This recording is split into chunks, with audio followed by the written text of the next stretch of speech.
பேரவைத் தலைவர் அவர்களே, ஒரு உண்மை சம்பவம் சொல்ல இந்த இடத்துல பதிவு பண்ணிடுறேன்.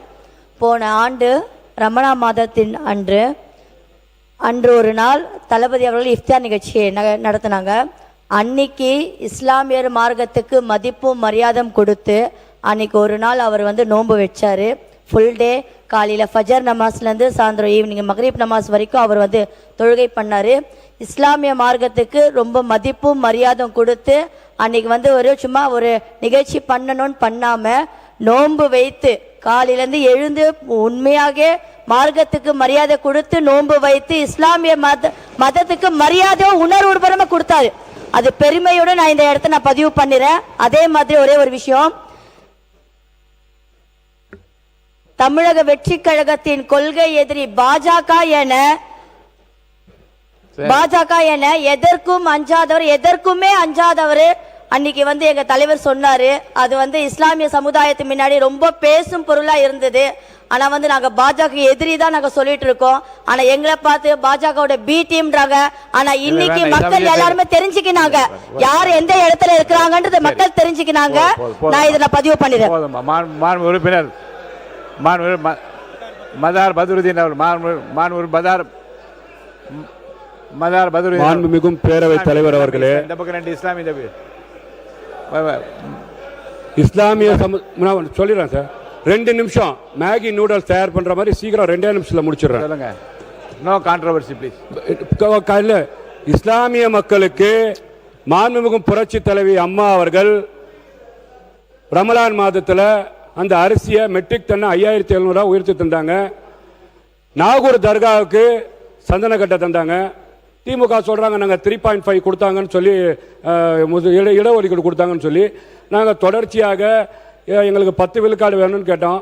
ஆனால் கடந்த ஆட்சியில் அவங்க தேர்தல் வாக்குறுதியில் எப்போ நான் சொல்றது பார்த்தீங்கன்னா இப்போ இவங்க நடந்த முடிந்த ஆட்சியில் உயர்த்தி தரோம்னு சொன்னாங்க. 3.5% கொடுத்தது தமுமுகவாக இருக்கும் போது பேராசிரியர் ஜவஹர்லால் அவர்கள் கையும் மதியாரக்கூடிய பொதுச் செயலாளர் எஸ் ஹைதரை அவர் கையில கொடுத்தாங்க, நான் ஒத்துக்கிறேன். அதுக்கப்புறமா இவங்க கொடுத்த வாக்குறுதி இஸ்லாமிய மக்களுக்கு உயர்த்தி தரோம்னு சொன்னாங்களா, கொடுத்தாங்களா இல்லையா? ஒன்னு சொல்றது, இஸ்லாமிய மக்களுக்கு எல்லாம் கொடுத்தாங்க இதை மட்டும் சொல்றாங்க. தமிழ்நாட்டில் காவல்துறை இருக்கு, பாத்தீங்கன்னா இப்போ எல்லா துறையும் இருக்கு. இஸ்லாமிய மக்கள் களத்தில் நின்று இது பண்றாங்க. தமிழ்நாட்டு மக்களுக்கு ஒன்றிய அரசாங்கத்தினால எந்த ஒரு விஷயம் முடிச்சிடறேன் சார். என்ன பேசவே விடாட்டி அப்படி நான் ஆதாரத்தோட பேசுறேன் சார். ஆதாரத்தோட பேசுறேன். மான் உறுப்பினர் நீங்க இருங்க, நீங்க உட்காருங்க. இல்ல என்ன சொல்ல வரீங்கன்னு ஒரு வரியில பாருங்க. இஸ்லாமிய மக்களுக்கு பாதுகாப்பு தரேன்னு சொல்லக்கூடிய, இஸ்லாமிய மக்களுக்கு பாதுகாப்பு தரேன்னு சொல்ல உட்காருங்க உட்கார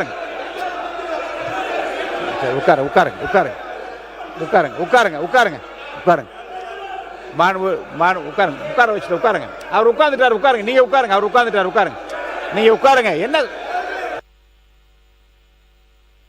இல்ல நீங்க உட்காருங்க. இல்லைங்க உட்காருங்க. பாருங்க மாண்பு உறுப்பினர் தாகிர் இருங்க. அவையில் உள்ள இஸ்லாமிய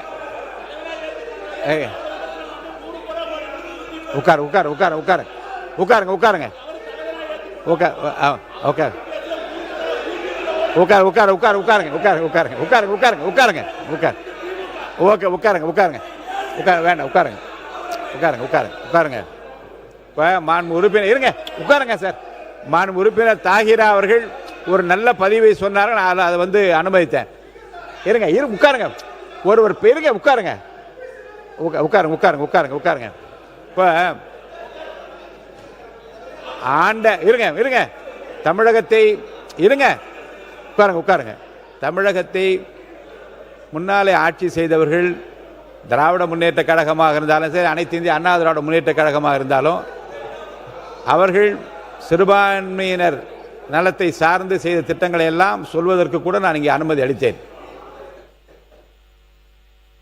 இன்னொரு செய்தியை கூட அவர் சொல்லாமல் விட்டுவிட்டார்கள். ஹஜ் பயணத்திற்கு நீங்கள் நிறைய செய்து கொண்டு வருகின்றீர்கள். கிறிஸ்தவர்கள் புனித பயணம் செல்வதற்கு ஏன் இன்னும் செய்யாமல் இருக்கிறாமா என்று புரட்சித் தலைவர் முன்னாள் முதலமைச்சர் அவரிடம் நான் போய் கருத்து சொன்னேன். இந்தியாவில் யாரும் செய்யவில்லை. புனித பயணம் செல்வதற்கு, எருசலேம் செல்வதற்கு நீங்கள் உதவித்தொகை வழங்கலாம் என்று சொன்னேன். வீட்டிலேயே ஒரு கிறிஸ்துமஸ் விழா நடத்த சொன்னார்கள். மாண்புமிகு உறுப்பினர் மனோஜ் பாண்டா அவர்களுக்கு தெரியும். மாண்புமிகு ரவி பெர்னாட் எக்ஸ் எம்பி, இன்பதுரை போன்றவர்கள்லாம் இணைந்து நின்று ஒரு வீட்டிலேயே கிறிஸ்துமஸ் விழா நடத்தி அந்த ஆண்டு என்ன செய்தார்கள் என்றால் 500 பேருக்கு 20,000 ரூபாய் என்று எருசலேம் புனித பயணம் செல்வதற்கு அன்றைக்கு ஆட்சி பொறுப்பில் இருந்தவர்கள் உடனடியாக உத்தரவு கொடுத்தார்கள். நான் சொல்வதற்கு காரணம் என்னென்றால் அவ்வப்போது அரசனுடைய கவனத்திற்கு சிறுபான்மை மக்களது பிரச்சனைகளை கொண்டு செல்கிற போது முந்தைய ஆட்சியால் என்ன செய்தார் என்றெல்லாம் சொன்னார்கள். இப்போது மாண்புமிகு சிறுபான்மைத்துறை அமைச்சர் பேசுவது நான் என்ன புரிந்து கொள்கிறேன் என்றால், உங்களை காட்டிலும் விஞ்சி நிற்கிற பணிகளை செய்வதற்கு நாங்கள் தயாராகிவிட்டு அந்த அறிவிப்புகளை பார்த்துவிட்டு சொல்லுகிறார். அவர் பேசி முடிக்கட்டும், நீங்கள் பேசி முடிக்கலாம்.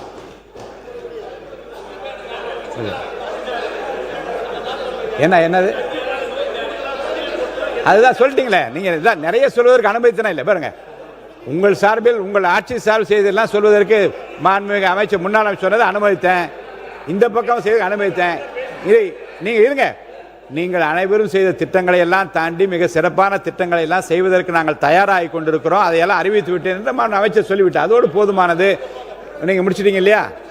ஒரு பதில் மட்டும் சொல்லி முடிச்சிருங்க. மாண்புமிகு பேரவைத் தலைவர் அவர்களே, ஏற்கனவே இருந்த எந்த ஆட்சியும் குறை சொல்லாமல் கண்ணியமான முறையில் கான்ட்ரவர்சி இல்லாமல் இதுவரை 20 அறிவிப்புகள் சிறுபான்மை சமுதாயம் முதல் தரம் தான் அதில் பதிவு பண்ணுறேன். ஏன் அவங்க தானே எதிர்த்து அட்டண்டன்ஸ் போடுறாங்கன்னு எனக்கு தெரியல.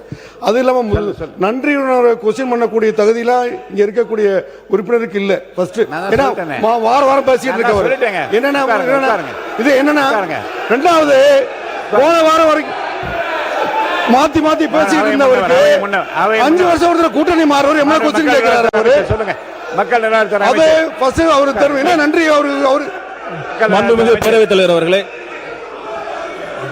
மாண்புமிகு நேற்று மாண்புமிகு உறுப்பினர்கள் பேசி முடித்தாகிவிட்டது. அமைச்சர் பதிலுரைக்கு பிறகு மானிய கோரிக்கை குறித்து வாக்கெடுப்பு. மக்கள் நலத்துறை அமைச்சர் உட்காருங்க சார், உட்காருங்க, எடுக்கலாம்.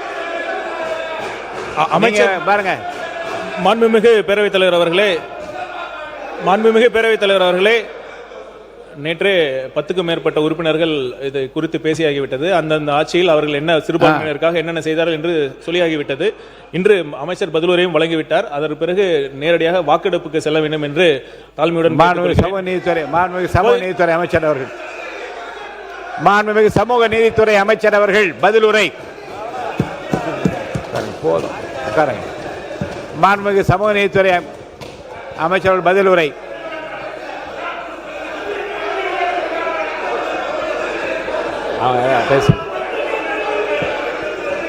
மாண்புமிகு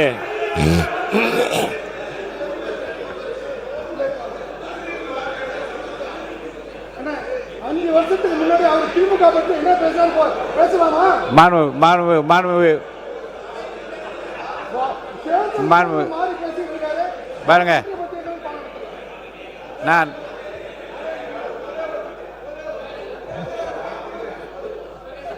மாண்புமிகு உறுப்பினர் கே நேரு அவர்கள், அவர் உங்களுடைய ஆட்சியை உங்களுடைய தலைவர்களை பற்றி புகழ்ந்து பேசினார். அவரை பார்த்து தமிழ் மன்சாரியை பார்த்து நன்றி சொல்வதற்கு முடியாதுன்னு சொல்ற தகுதி இல்லைன்னு சொல்றாரு. அது எப்படின்னு தெரியும்? அது எப்படி சொல்றது? தமிழ் மன்சாரியை பேச சொல்லுங்க. மாண்புமிகு அவை முன்னவர் அவர்கள். மாண்புமிகு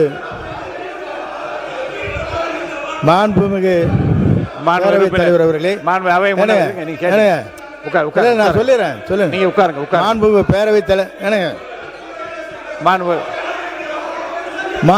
அவை முன்னவர், மாண்புமிகு பேரவைத் தலைவர் அவர்களே, உட்காருங்க ப்ளீஸ். அவை நீங்க மாண்பு அவை முன்னவர், மாண்புமிகு பேரவை அவை முன்னவர், மாண்பு அவை முன்னவர், மாண்புமிகு அவை முன்னவர், அவை முன்னவர். யார் ஆங்கிலத்தில் யார் பேசுற சொல்லுங்க. என்ன விஷயம்? என்ன சொல்ல வரீங்க? உட்காருங்க, கொஞ்சம் உட்காருங்க. மாண்புமிகு பேரவைத் தலைவர் அவர்களே, மாண்பு உறுப்பினர் அவர்கள் நீங்கள் நன்றி சொல்லி இருக்க வேண்டும் என்று தான் சொன்னாரே தவிர நான் இருங்க இல்லை. ஆகவே அவர் இல்லை, ஆகவே இந்த பிரச்சனையை தொடர்ந்து சபையிலே இன்னைக்கு தான் கொஞ்சம் நல்லா இருக்குன்னு நினைக்கிறேன். இன்னைக்கு கண்டினியூ பண்ணிடாதீங்க ப்ளீஸ். அதனால கொஞ்சம் உதவி உரிமாறு அன்போடு கேட்டுக்கொள்ளுங்க. மாண்புமிகு இருங்க, நான் சொல்லி இதை முடிவு சொல்றேன். மாண்புமிகு